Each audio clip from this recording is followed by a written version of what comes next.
Clone Wars Season 1 Episode 1 Ambush. This is full lore breakdown and retrospective of this episode. We all share the same face.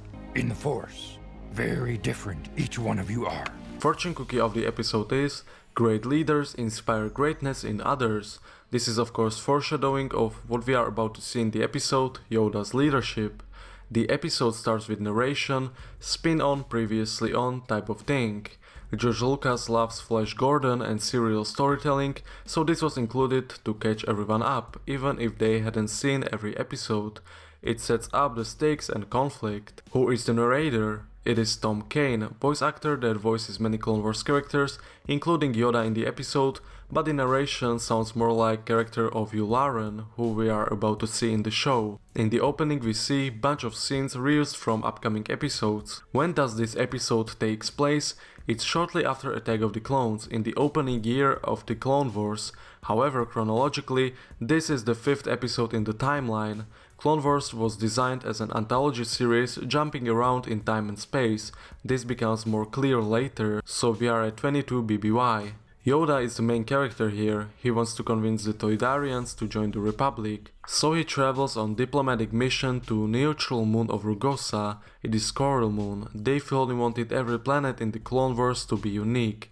The idea was that Rugosa once had vast oceans that dried out, leaving behind corals and fossils across the planet. Yoda arrives in a Republic consular class cruiser with diplomatic intentions, but they are ambushed by separatist cruisers. They have to escape in escape pods in a scene reminiscent of A New Hope.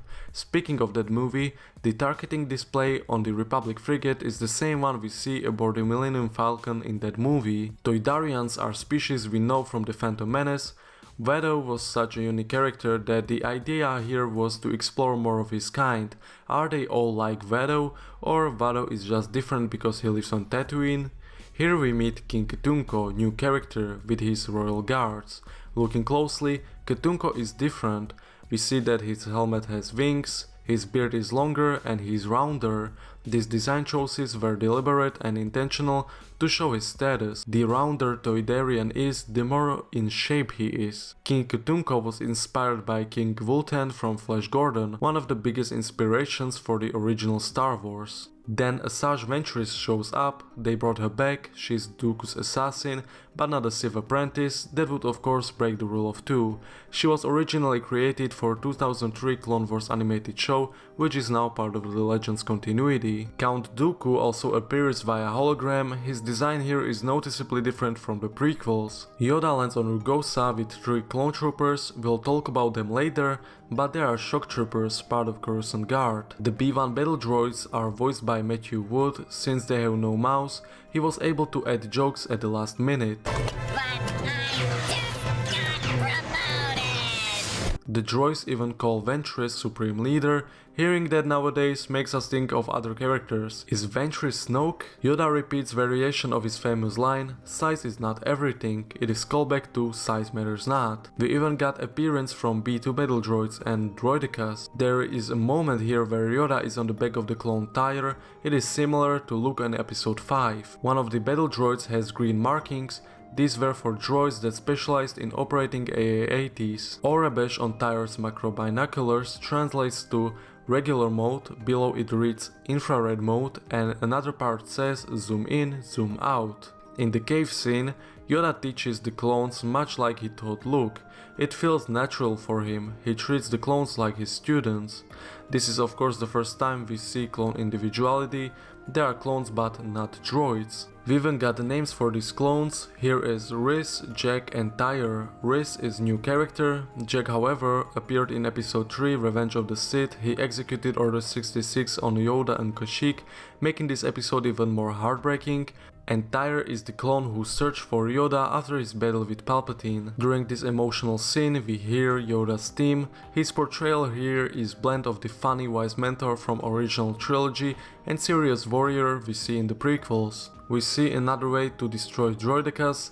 The clones outsmart droidicas by blowing up rubble to overwhelm their shields. In action we see that Yoda fights while still wearing his robes. The creators insisted on this as he would only fight without them in very rare occasions. We also see Nibre creatures, these are the smaller ones, we are yet to see larger ones. Their sounds were made using recordings of sound designers David Eckroth's cat, Hope the Cat gets residuals.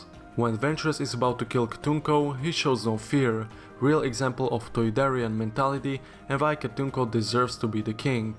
Yoda saves the day by freezing Ventress with force stasis, then turning off her lightsabers, he completely controls the situation. Ventress, who had been such a menace for other characters, is nothing compared to Yoda. Yoda doesn't even need to draw his own lightsaber, this just shows us how powerful Grandmaster truly is. Strong you are with the dark side, young one, but not that strong. Ventress escapes in the way that mirrors her master in Attack of the Clones. There is brief but telling interaction between Dooku and Yoda, we see they still respect each other. After Toyadaria joins the Republic, a variation of Yoda's theme also plays at the end. Yoda says to Majesty that they won't fail him. Hope he's right. This episode on a smaller scale tells us everything about the Clone Wars. There are two sides and two philosophies, philosophies of Republic and the Separatist, and philosophies of the Jedi and the Sith. I get why they decided to put this episode as the first episode of the show, it's a perfect starting point. At the end of every one of these videos, I'll be ranking every episode in a tier list. Ambush is one of my favorite Clone Wars episodes. It's a smaller story, but it works really well. The highlight is obviously Master Yoda. The way they handled this character is brilliant. Through him, they show us what the perfect Jedi should look like. Under pressure, Yoda stays calm and manages the situation. He also sees the value of life. Clones are not just numbers to him, he recognizes their individuality and helps them grow. At the same time, he's still a smart fighter who can win even with disadvantages. For me, the standout scenes are Yoda teaching the clones in the cave and Yoda stopping Ventress. The cons of the episodes are, I would say the animation hasn't aged that well, I'm used to the new style they use later, and while this isn't catastrophe, there are definitely areas that it could be improved. Some people might argue that this story only focuses on small number of clones because it was easier to animate, and yeah, it seems like the pattern, but at the same time, I think this was deliberate and it works because it allows us to see clone individuality, which is crucial for the show. It really is interesting contrast between 2003 Clone Wars, which showed us huge clone armies fighting massive battles, and here we just focus on specific clones. I'm going to put this episode on S tier, as I said, it's one of my favorite Clone Wars episodes. That's it, let me know your thoughts about the episode and if I missed anything in the video. These videos takes a lot of my time, so to support me you can like, comment, subscribe or share. I'll see you next time.